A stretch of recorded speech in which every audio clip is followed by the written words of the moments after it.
আসসালামু আলাইকুম রহমতুল্লাহি ওবরকাতুহু।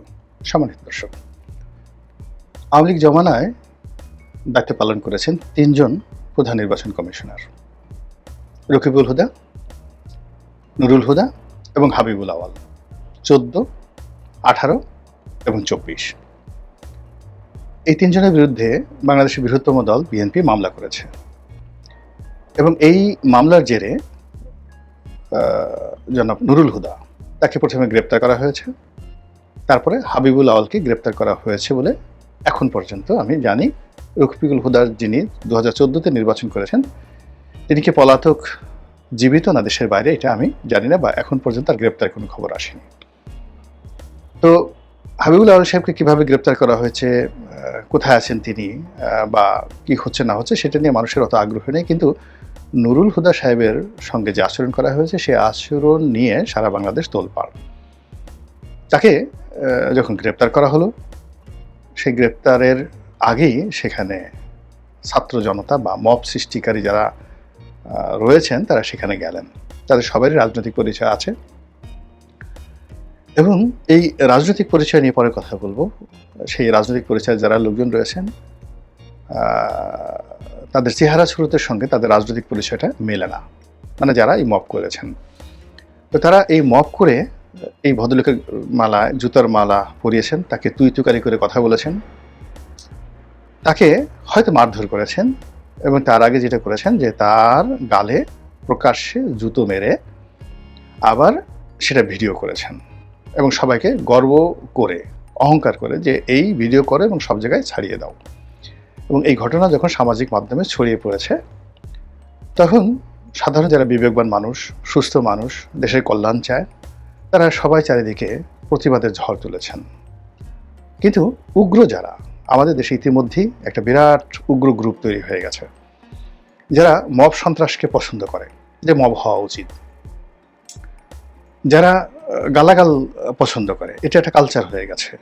যে কোনো মানুষকে গালাগাল করতে হবে, বাপ মা তুলে গালাগাল করতে হবে এবং সবার জন্মের সনদ সাথী নিয়ে ঘুরতে হবে, বিয়ের সনদ সাথী নিয়ে ঘুরতে হবে এবং যে কোনো সম্পর্কের মধ্যে এবং যে কোনো জন্মের মধ্যেই আমাদের এই সমাজে একটা বিরাট গ্রুপ তৈরি হয়ে গেছে সামাজিক মাধ্যমে।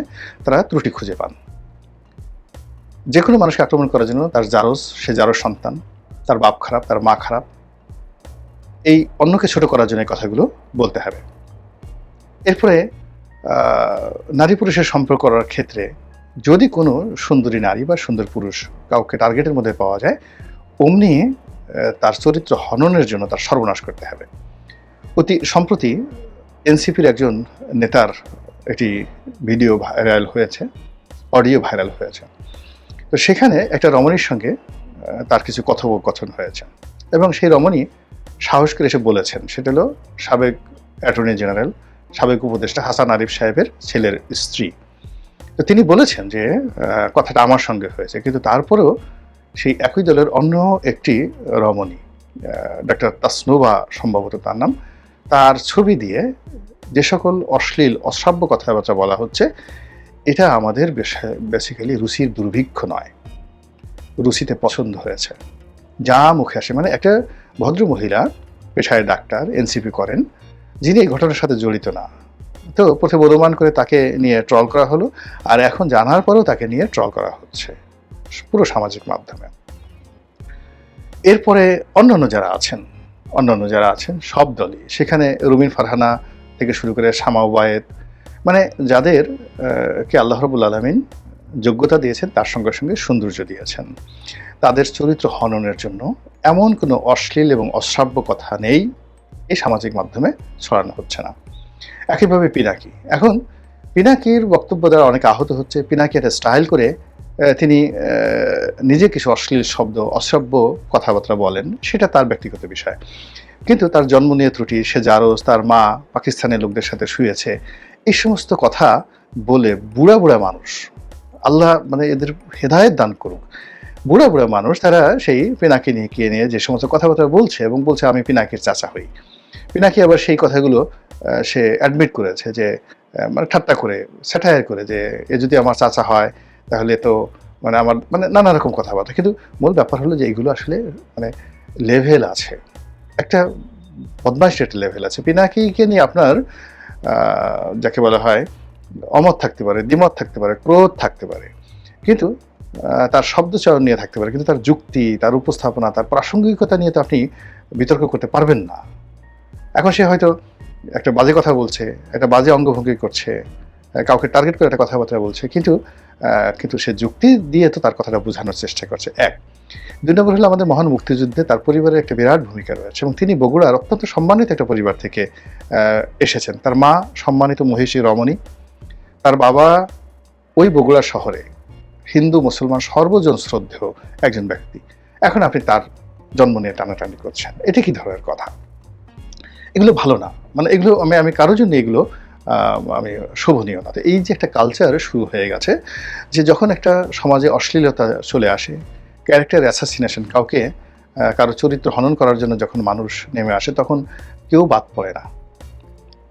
এটা যারাই করেছেন, আপনি দেখেন আওয়ামী লীগ জমানাতে শেখ হাসিনার মুখ দিয়ে বেগম খালেদা জিয়া সম্পর্কে, তারেক জিয়া সম্পর্কে যে কথাগুলো বলা হচ্ছে, তার 10 গুণ এখন তাকে নিয়ে বলা হচ্ছে না, তার পরিবারকে নিয়ে বলা হচ্ছে না। এটা কি মানে তার জন্য ভালো হয়েছে বলেন তো?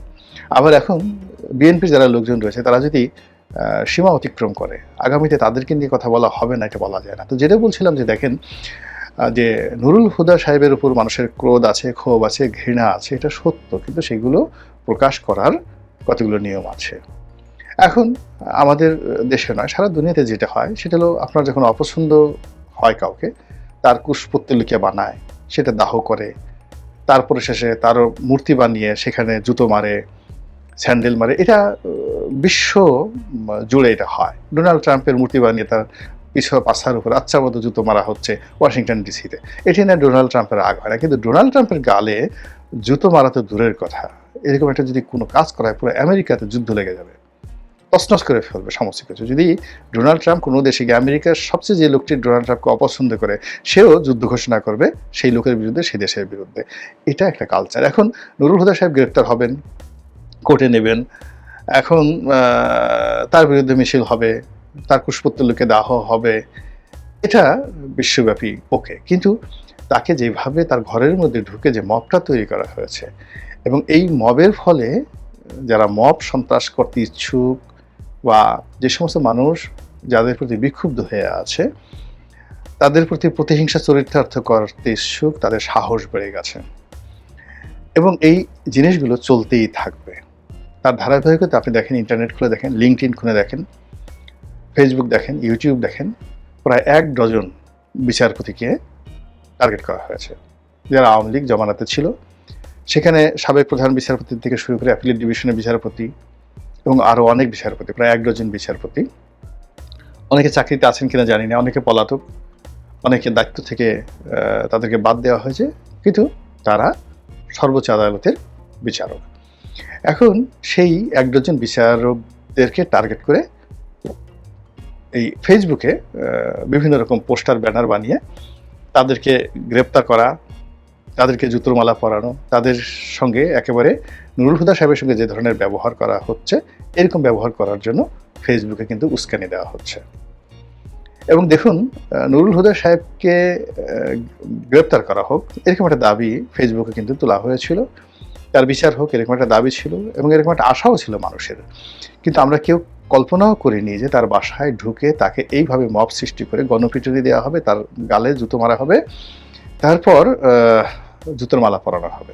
এটা আমরা কেউ কল্পনা করিনি। তো কোনো রকম কল্পনার বাইরে গিয়ে যদি মব সন্ত্রাসটা এই পর্যায়ে পৌঁছাতে পারে, অর্থাৎ আপনি যদি চিন্তা করেন গত 10 মাস আগে যে মব হয়েছে, এখন সেই মবটা বাড়তে বাড়তে এখন কোন পর্যায়ে চলে এসেছে। আমরা উপজেলা পর্যায়ের একজন মুক্তিযোদ্ধা, ইউনিয়ন পর্যায়ের একজন আওয়ামী লীগ নেতা, গাছের সঙ্গে বেঁধে তার গলায় জুতোর মালা পরানো হচ্ছে, তাকে মারা হচ্ছে, এই দৃশ্যগুলো আমরা দেখে আহত হয়েছি।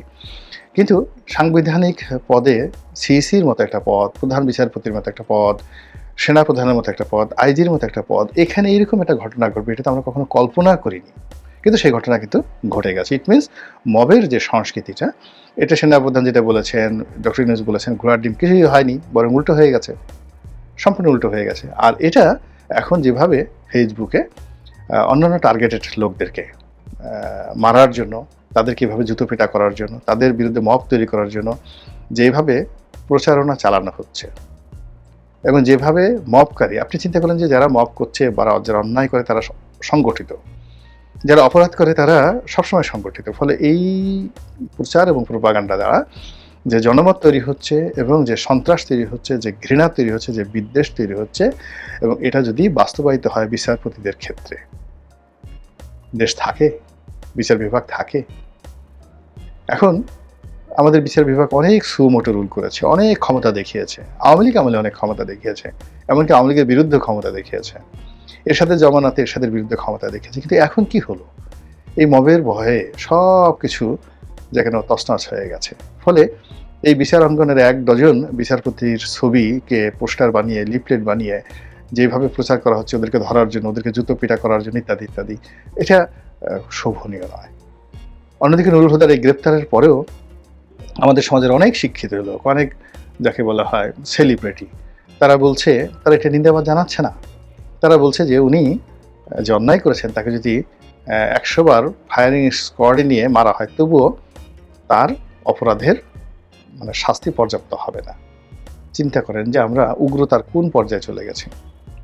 এবং এই যে মেসেজগুলো দেশের বাইরে যাচ্ছে, বিনিয়োগ আসবে, এই মেসেজগুলো দেশের বাইরে চলে গেছে। চট্টগ্রাম বন্দর যারা চালাতে চান, আপনি আনতে পারবেন না।